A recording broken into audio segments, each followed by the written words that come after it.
držim čvrsto za ruku. Nikog na svijetu, a vi kažete ti si odmor na dugom putu, vjetar što me goni na lutanja, vjetar što me goni. I možda nikad nisam htio ovako kao noćas da vam poželim najljepšu moju večeru. Ajmo svi!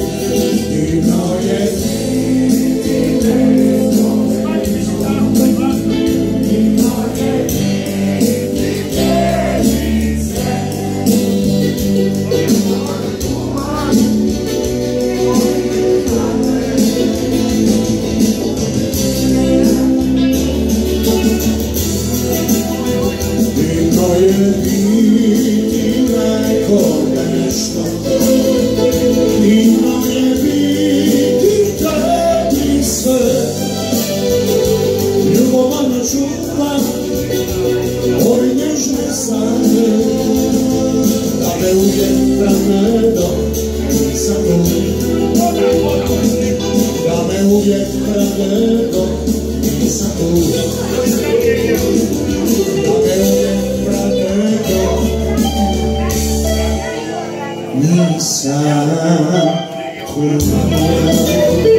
što si dala, sad skriva suzu, ne dam da teče, jer ona ništa promijeniti neće.